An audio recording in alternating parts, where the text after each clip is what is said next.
আসসালামু আলাইকুম, সবাইকে শুভেচ্ছা জানাচ্ছি।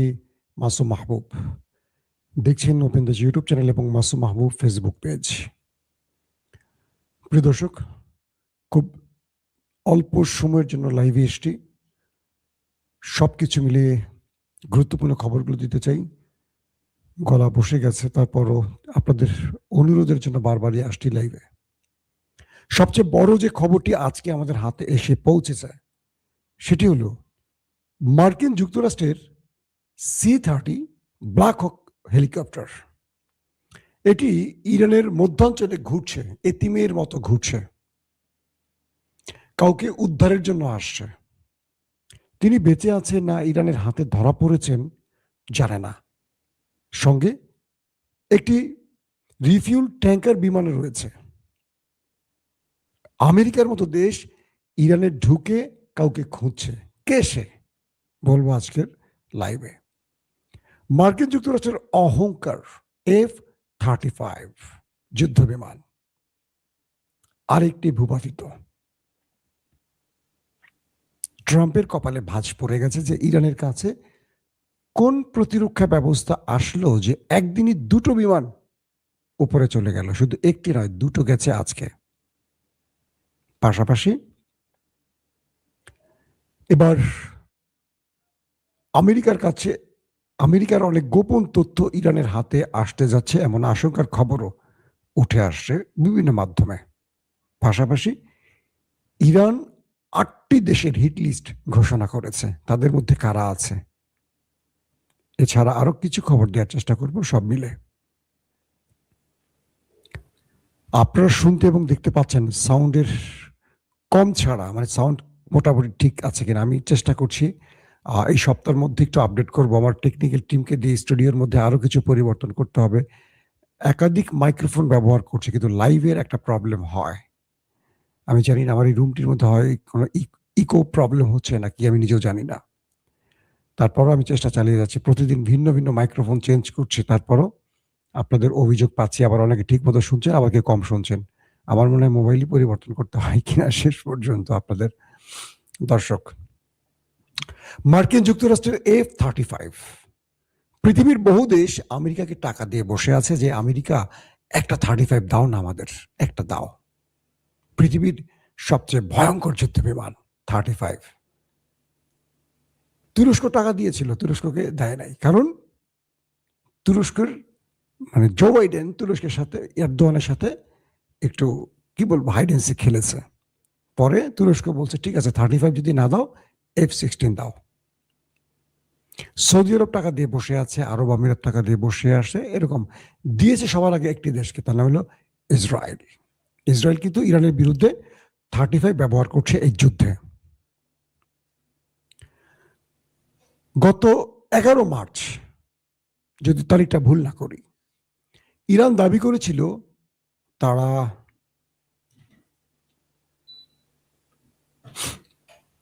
মার্কিন যুক্তরাষ্ট্রের F-35 একটাকে ভূপাতিত করেছে। আর আমেরিকা বলেছে যান্ত্রিক ত্রুটির জন্য সেই বিমানটি, যুদ্ধ বিমানটি জরুরি অবতরণ করেছে। ইরান বলছিল তারা মিসাইল হিট করে এটাকে আগুন ধরিয়ে দিয়েছিল, আর তারা বলেছিল যান্ত্রিক ত্রুটি। মানে আমেরিকা তার অহংকারে যে চাদর, সে চাদরে কালি লাগতে দেবে না। আজকে মার্কিন F-35 ইরানে ঢুকেছিল আক্রমণ করতে।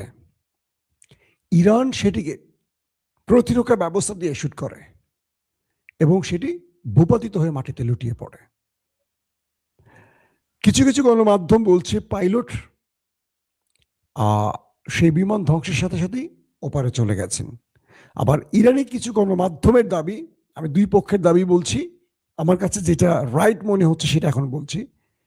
এই পাইলট তিনি প্যারাশুট দিয়ে নিচে নেমে গেছেন, কিন্তু জায়গাটা ইরান, মধ্য ইরান।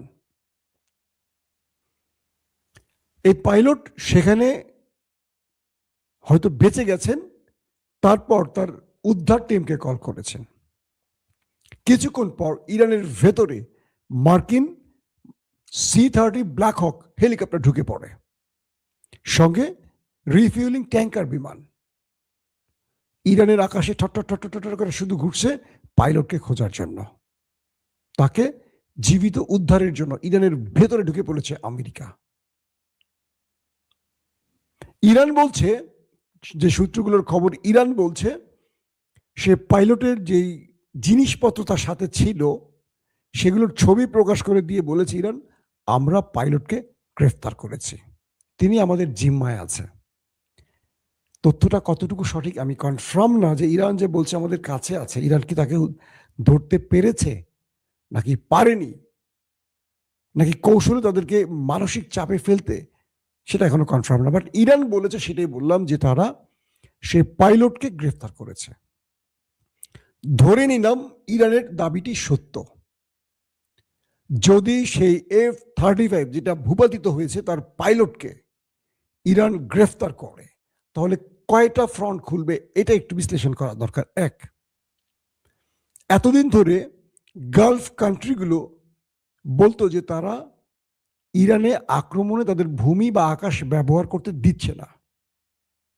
সব গালফ কান্ট্রির অভিযোগ, ইরান যখন বলছে যে এখান থেকে আক্রমণ হচ্ছে, তারা অস্বীকার করছে। এখন এই পাইলটকে ইরান ধরে ফেললে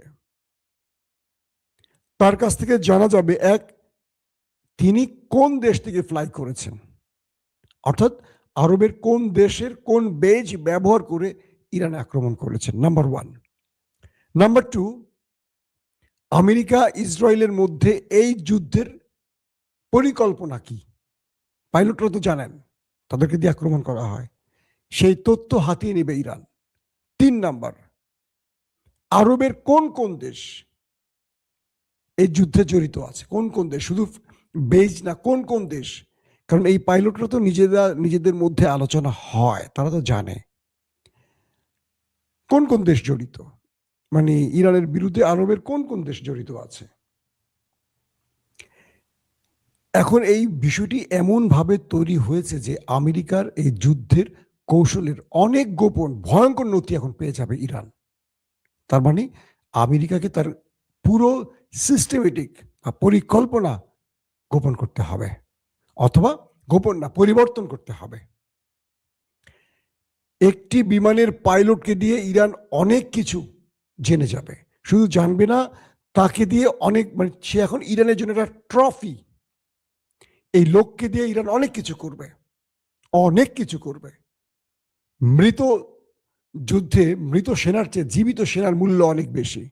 সে বিমানে ভূপাতিত হয়ে গেলে, একটা পাইলট মারা গেছে, শত শত পাইলট আছে, কিন্তু তিনি বেঁচে গেলে তাকে ইরান বহু কাজে লাগাবে, অর্থাৎ জীবিত পাইলটের মূল্য অনেক বেশি, তাকে দিয়ে ইরান অনেক দাবি আদায়ও করে নিতে পারবে। ইরান এই দিকে ফোকাস দিচ্ছে, কারণ যখনই যুক্তরাষ্ট্র ইরানে ঢুকবে স্থল অভিযানে, ইরানের প্রথম টার্গেট থাকবে একটা গ্রুপকে মারবে, একটা গ্রুপকে গ্রেফতার করবে।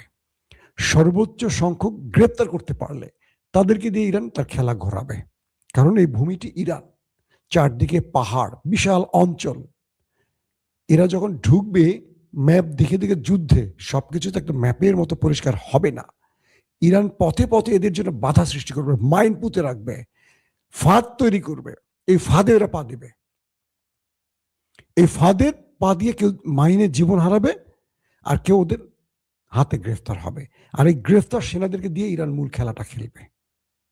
আমেরিকার 50 জন 100 জন স্থল অভিযানে ঢুকলে এরকম গ্রেফতার হয়ে যাবে, তাদেরকে দিয়ে অনেক কিছু করবে। যেমন ফিলিস্তিনের হামাস কি করে, তারা ইসরায়েলের সেনাদের গ্রেফতার করে, গুম করে ফেলে, তারপর তাদের বিনিময় ইসরায়েলের কারাগারে যে ফিলিস্তিনিরা আছে তাদের মুক্তি করে আনে। দেখা যায় 2 জনের বিনিময়ে 2000কে মুক্ত করে, 2 জন ফিলিস্তিনির বিনিময়ে 2 জন ইহুদি সেনাদের বিনিময়ে 2000 ফিলিস্তিনি মুক্তি করতে পারে। এবার করেছে না, দেখেছেন তো আপনারা, কত হাজার মুক্ত করেছে ফিলিস্তিনের হামাস। তো ইরান তাদের মূল টার্গেটে এভাবে প্রবেশ করতে চাচ্ছে। দর্শক, মার্কিন যুক্তরাষ্ট্রের হেলিকপ্টার ঢুকে ইরানের মধ্যে এখন উদ্ধার কাজ চালাচ্ছে, কিন্তু তাকে খুঁজে এখনো পায়নি যতটুকু জানি। এখন পর্যন্ত আমেরিকা এই বিষয়ে মুখ খোলেনি, ইয়েস অথবা নো, কি হয়েছে তারা বলে নাই। তার মানে আমেরিকা বুঝতে পারছে ইরান অনেক বড় সারপ্রাইজ তাদেরকে দিচ্ছে, আগামীতে F-35, F-15, F-16, F-18 ইরানে ঢোকার আগে 14 বার চিন্তা করবে। কারণ যে 35 স্টিল প্রযুক্তির বলে রাডার সিস্টেম ফাঁকি দিতে পারে, শত্রুর মিসাইল ফাঁকি দিতে পারে, সেখানে ইরান দুটোকে ফেলে দিয়েছে। প্রায় 20-এর অধিক বিমানই ফেলে দিয়েছে, হেলিকপ্টার, বিমান, ড্রোন ইরান। এই যুদ্ধে পুরো সামারি বললাম।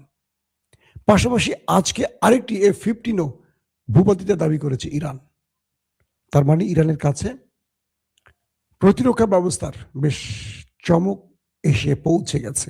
আগামীতে ইরান আরো ভয়ঙ্কর সারপ্রাইজ দিতে পারে। দর্শক, আরেকটি খবর দিয়ে শেষ করতে চাই, সেটি হলো ইরানের সবচেয়ে বড় একটি সেতু B1, এই সেতুতে আজকে আমেরিকা ইসরায়েল হিট করেছে। এটা নির্মাণাধীন ভবন সেতু ব্যাপক ধ্বংসলীলা চালিয়েছে বৃষ্টির উপরে।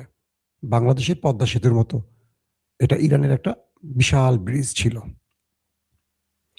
ইরান ঘোষণা দিয়েছে একটি ব্রিজের বিনিময়ে 8টি ব্রিজ আমরা ধ্বংস করব। 8টি ব্রিজের রেড নোটিশ জারি করেছে জর্ডান, গালফ কান্ট্রির যে কটা দেশ আছে, ইসরায়েল আর গালফ কান্ট্রির প্রত্যেকটি দেশের সেই ব্রিজের নাম উল্লেখ করে দিয়েছে ইরান। ইরানের যুদ্ধের কৌশলটা দেখছেন আপনারা। লিখে দিয়েছে বাংলাদেশের পদ্মা সেতু, যমুনা সেতু, হার্ডিং ব্রিজ, বুঝছেন নি, সুরমা নদী নাকি, সুরমা ব্রিজ নাকি, এরকম কি কি আছে, কর্ণফুলী টানেল। আমি বললাম বাংলাদেশকে উদাহরণ দিয়ে, এটা যেন না হয় কখনো। আমার দেশ, আমার প্রিয় দেশ, এটা আল্লাহ ঠিক রাখুক। তো ইরান, ইসরায়েল এবং গালফ কান্ট্রির কোন কোন ব্রিজে আজ রাতে আক্রমণ করতে যাচ্ছে সেই ব্রিজের লোকেশন নাম উল্লেখ করে দিয়েছে এবং বলছে এই ব্রিজ থেকে জনগণ চলাফেরা বন্ধ করুন, আমরা একটু পরে আক্রমণ করতে যাচ্ছি। ইরান সিভিলিয়ানদের মারতে চাইছে না। এখন আরবদের কপালে ভাঁজ, এই বেটা ড্রাম, তুই বেটা মানুষ ইরানে, আর আমরা শত শত বছর ধরে ব্রিজ বানাইছি তেল বেচে বেচে, তুই সেগুলো ধ্বংস করস, ফাইজদামি, এটা শেষ আছে তো। ট্রাম্প বেটা পুরা গেছে আউলা জাউলা হয়ে, কি করছে কি বলছে সে জানে না। কারণ আজকে জানেন আপনারা যারা আগের লাইভগুলো দেখেছেন, সেনা প্রধান সহ 12 জন টপ জেনারেলকে বহিষ্কার করে দিয়েছে ইরান, কি বলে ট্রাম্প সাহেব, মার্কিন যুক্তরাষ্ট্রে। সেনা প্রধান সহ যুদ্ধকালীন যুদ্ধ চলাকালীন সময়ের মধ্যে 12 জন টপ জেনারেলকে বহিষ্কার করেছে। FBI প্রধানকে বহিষ্কার করা হচ্ছে বলে শোনা যাচ্ছে, অ্যাটর্নি জেনারেলকে বহিষ্কার করা হয়েছে। বুঝতে পারছেন ট্রাম্প কোন লেভেলে চলে গেছে। দর্শক, আর কথা বলতে কষ্ট হচ্ছে, আজকের মতো বিদায় নিচ্ছি। সবাই ভালো থাকবেন, আল্লাহ হাফেজ।